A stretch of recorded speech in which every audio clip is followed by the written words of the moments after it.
All right, we're gonna carve the turkey. Okay. So this was in the oven. Yep. For an hour and a half under the plastic and the foil. Right. Then I took the plastic and the foil And off. it looks like an albino turkey. Right?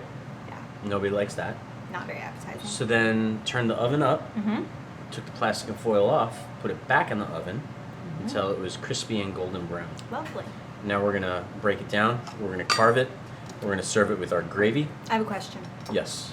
So, TV turkeys, they like baste them for like hours and hours and hours and hours and hours. Like, why didn't, like, does it baste itself under the plastic? Is that why you do that? Yep. So you don't have to So go it's in like there a and, low maintenance turkey. I like low maintenance turkeys.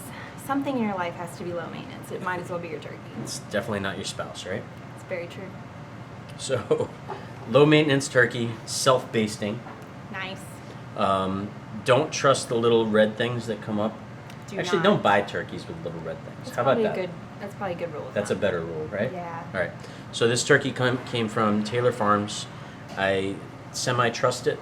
Yep. Everything held together nicely. So we're going to take this string off.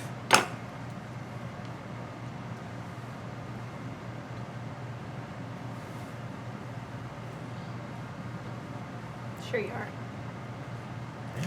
I'm trying not to get turkey juice. All right.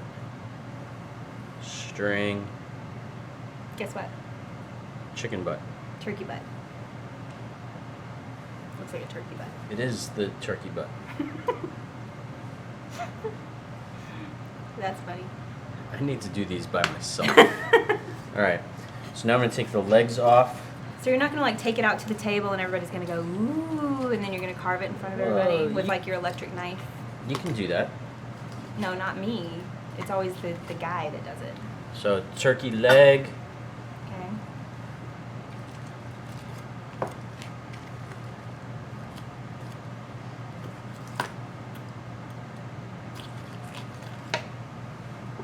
All right. Those go to the kids. Yeah, and then they don't eat them. I know. It's always like the littlest kid's like, I want the leg. And then they take 2 bites and it sits there and you're like, really, All right. kid? 'Cause Now, very similar. turkey pot pie, Very similar to what we did with the raw turkey. right? Is I like to just take the breasts all the way off Okay. to carve. Seems to make a lot more sense. Well, you get so much more yield out of it. Yeah. And look at how juicy and moist that is. What? Uh-huh. You don't like moist turkey? Nobody likes that word. Universally, everybody hates that word. But I mean, there's not a better word. But everybody likes moist turkey. Right? Sure. Yeah. I mean, as opposed to the alternative, Of turkey sandpaper. dry. Like, you go through like 3 glasses of water just to have like your one piece of turkey Right. because it's Thanksgiving. Right. You're like, All right, so we pulled that breast off. Yep. And what I'll do is flip it over. And then we will just slice it. so is that like the tenderloin that's under there? Like a Yes. tender, like a chicken tender? Yes. We actually have done that for some caterings. Turkey tenders? Nashville hot Nashville hot turkey turkey tenders. tenders. Good stuff. I think we had another request for it. All right, so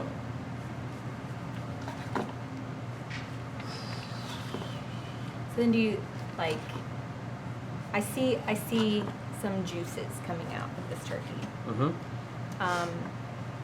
People see juice in birds and they immediately think, we're all gonna die. So how, like, obviously you take its temperature to know if it's done. Right. Well, here's a couple things. This is why I don't recommend stuffing a turkey. Okay, so the dressing should always be on the side.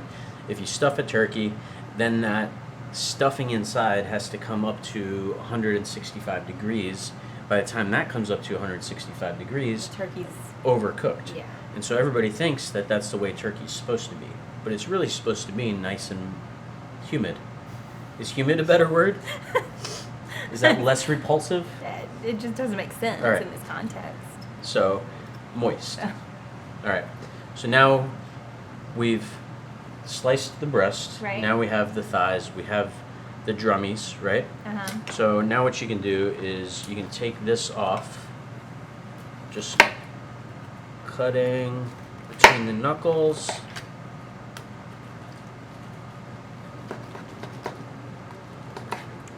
It's like a whole anatomy thing. Yeah, and this is why it's like done in the kitchen, right? And not at the table. All right, so now we have the thigh. Okay. And we're just gonna slice the dark meat up. It's really good, dark meat. I didn't used to like dark meat. I think because I grew up in like the 80s and early 90s when everybody was fat-free, everything. And then you married me. And you were like, time out. The white meats aren't the best. And wings. Remember I introduced you to chicken I didn't wings? like chicken wings at all. All right. Now I love chicken wings. And then we have the thigh, the dark meat. Cool. All right.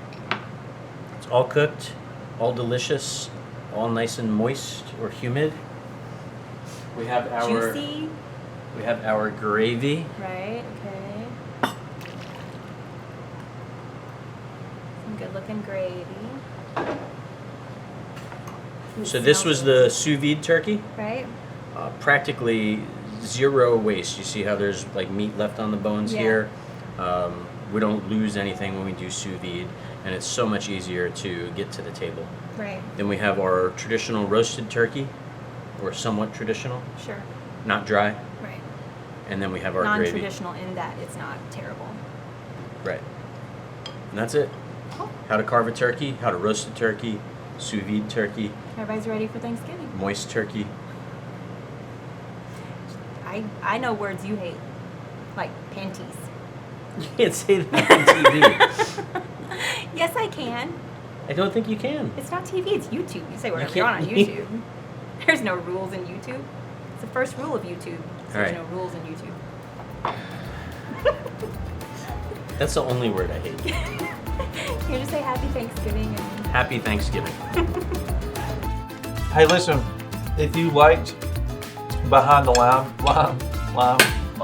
spit it out. Behind the line. Not the food, but yeah, Behind the Lime, then we want you to subscribe. We need for you to subscribe. That sounds so awful, doesn't it? I still don't know why. Yeah. But subscribe. You know what it does? It just feeds Your ego? my ego. There you have it. Subscribe. Feed my ego. You got the last word. No, I didn't.